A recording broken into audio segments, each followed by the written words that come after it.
اس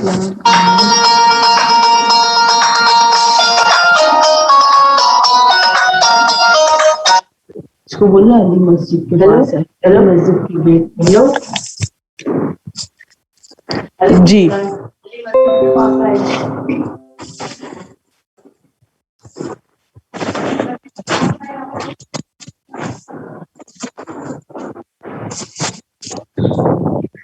جی impression formation اور impression management کی بات ہو رہی ہے. امپریشن فارمیشن اور impression management is a part of social psychology, جس میں انسان جو ہے وہ کسی بھی جگہ پہ جا کے امپریشن فارم کرتا ہے یا اپنے امپریشن کو مینج کرتا ہے. ٹھیک ہے. امپریشن مینجمنٹ یعنی کہ آپ اپنے آپ کو پورٹری کر رہے ہیں. جب ہم کسی جیسے لیٹ سپوز کسی شادی میں جا رہے ہیں تو ہم ایک اچھا سا ڈریس لیں گے ایونٹ کے حساب سے، پھر اس پہ جو ہے اس کی ساری آئٹم جتنے بھی شوز جویلری یہ سب سلیکٹ کریں گے. ٹھیک ہے. اوکیزن کے حساب سے تو ہم کیا کر رہے ہیں، یہ ساری چیزیں پہن کے جب وہاں جا رہے ہیں تو وہاں پہ ہم اپنا امپریشن فارم کریں. ٹھیک ہے. اسی کے ساتھ ساتھ آپ یہ تو بات ہوگی فزیکل اپیئرنس کی، اسی کے ساتھ ساتھ آپ اپنی پرسنالٹی کی بہت ساری چیزیں لے کر جاتے ہیں، وہ پورٹری کرتے ہیں. ٹھیک ہے. تو کچھ لوگوں کو سوشل گیدرنگز میں جب کانفیڈنس نہیں ہوتا یا پرابلمز ہو رہی ہیں، اسٹریس کی سچویشن ہوتی ہے، سیلف اسٹیم نہیں ہے، تو یہ ساری چیزوں کے لیے جو کاؤنسلر یا جو تھراپسٹ آپ کے پاس موجود ہے وہ آپ کی ساری سوشل سائیکالوجی کی چیزوں کو ڈیل کرتے ہیں. ٹھیک ہے. اس کے بعد ہے آپ کے پاس نیورو سائیکالوجی. نیورو سائیکالوجی کا مطلب یہ کون سے لوگ ہوتے ہیں، یہ وہ لوگ ہوتے ہیں جو کہیں نہ کہیں جیسے لیٹ سپوز خدا نہ خواستہ کسی کا ایکسیڈنٹ ہو گیا، ایکسیڈنٹ ہونے کے بعد آپ کے برین میں کوئی نہ کوئی انجری ہوئی جس کی وجہ سے آپ کی پرسنالٹی افیکٹ ہوئی. ٹھیک ہے. برین میں کوئی انجری ہوئی یعنی فزیکل ہارم کی وجہ سے آپ کی پرسنالٹی جو ہے وہ افیکٹ ہو گئی. ٹھیک ہے. اب وہ جو پرابلم ہے اسے سولو کرنے کے لیے آپ جاتے ہیں نیورو سائیکالوجسٹ کے پاس. اچھا، نیورو سائیکالوجسٹ یا فارماکالوجسٹ یہ وہ لوگ ہوتے ہیں جن کا تھرو آؤٹ جو اکیڈمک ریکارڈ ہے وہ صرف سائیکالوجی نہیں ہوتا، کہیں نہ کہیں ان کے پاس میڈیکل کا بھی بیک گراؤنڈ ہوتا ہے. ٹھیک ہے. جیسے آپ کے پاس جو سائیکیٹرسٹ ہوتے ہیں وہ ان کے پاس نیورو سائیکالوجی کی بھی ڈگری ہوتی ہے، یعنی میڈیکل بیک گراؤنڈ ہونا بہت ضروری ہے اس کے لیے. تو سائیکالوجی پڑھنے کے لیے آپ کے پاس تھوڑا بہت میڈیکل بیک گراؤنڈ ہوگا تو سائیکالوجی پڑھنے میں آپ کو جو ہے وہ اتنا پرابلم نہیں ہوگا، کیونکہ وہ میڈیکل ٹرمز ہوتی ہیں تو وہ پڑھنے میں آسانی بھی ہوتی ہے، اور اس میں آپ کو جب آپ اپنا کیریئر کو پرسو کرتے ہیں تو کیریئر کو پرسو کرنے میں بھی بہت آسانی ہوتی ہے. بہت سارے اسٹوڈنٹ جو یہاں پہ بھی موجود ہیں اس میں بہت سارے ایسے ہوں گے کہ جن کو پرابلم ہوگا. کیوں پرابلم ہوگا؟ کیونکہ آپ نے زندگی میں کبھی بایولوجی نہیں پڑھی، آپ نے زندگی میں کبھی جو ہے وہ سائیکالوجی تو خیر پڑھی ہی نہیں ہے، لیکن کوئی میڈیکل کا سبجیکٹ نہیں پڑھا. جن لوگوں نے پڑھا ہے ان کے لیے تھوڑی سی آسانی ہوگی. تو اسی طریقے سے جب آپ اسے ایز اے کریئر پڑھو، آپ کا تو ایک ہی کورس ہے، اس کے بعد پھر کوئی کورس سائیکالوجی سے ریلیٹڈ نہیں آنا. جب کریئر ایز اے کریئر اسے پرسو کرتے ہیں تو پھر آپ کے پاس ہونی چاہیے آپ کا بیک گراؤنڈ جو ہے، یا تو آپ میڈیکل ڈاکٹر ہو یا میڈیکل سے ریلیٹڈ آپ نے کسی فیلڈ میں بی ایس ایم ایس کیا ہوا ہو. ٹھیک ہے. تو نیورو سائیکالوجسٹ وہ لوگ ہوتے ہیں جو آپ کے کسی بھی فزیکل ہارم کا، لیٹ سپوز آپ کے برین میں کوئی انجری ہوئی ہے جس کی وجہ سے آپ کے ایموشنز پہ افیکٹ آیا، آپ کی جو ہے وہ بیہیویئر پہ افیکٹ آئے، کیونکہ وہ میسیجز کنوے نہیں ہو رہے. ٹھیک ہے. برین کیا کام کرتا ہے؟ برین ہماری باڈی کو میسیجز دیتا ہے، یعنی ان سائڈ سے آؤٹ سائڈ میسیجز جاتے ہیں اور آؤٹ سائڈ سے ان سائڈ میسیجز کنوے. یہ 2 وے پروسیس ہوتا ہے. ٹھیک ہے. جیسے کہ میں نے لاسٹ کلاس میں بھی اگزامپل دی تھی، آپ کو بھوک لگتی ہے تو آپ کا برین سگنل دیتا ہے کہ اب کچھ کھا لینا چاہیے. ٹھیک ہے. یا اکثر ہم یہ کہتے ہیں کہ آئس کریم کھانے کا دل چاہ رہا ہے. کیوں دل چاہ رہا ہے؟ یا میٹھا کھانے کا دل چاہ رہا ہے. کیوں دل چاہ رہا ہے؟ کیونکہ کہیں نہ کہیں برین نے آپ کو سگنل دیا ہے کہ میری باڈی میں جو ہے وہ شوگر کا انٹیک جو ہے وہ اتنا نہیں ہے، تو اب تم جا کے کوئی میٹھی چیز کھاؤ تاکہ تمہیں جو ہے وہ کریونگ پوری ہو. اب کوئی شخص آپ کو آ کے نہیں بتا رہا کہ سنو تمہاری باڈی کو نا اب آئس کریم کی ضرورت ہے تو تم ایک کام کرو کوئی میٹھی چیز کھا لو. ایسا نہیں ہوگا. برین آپ کو سگنل دے گا. اسی طریقے سے آپ جب کسی چیز کے پاس جیسے کہ آپ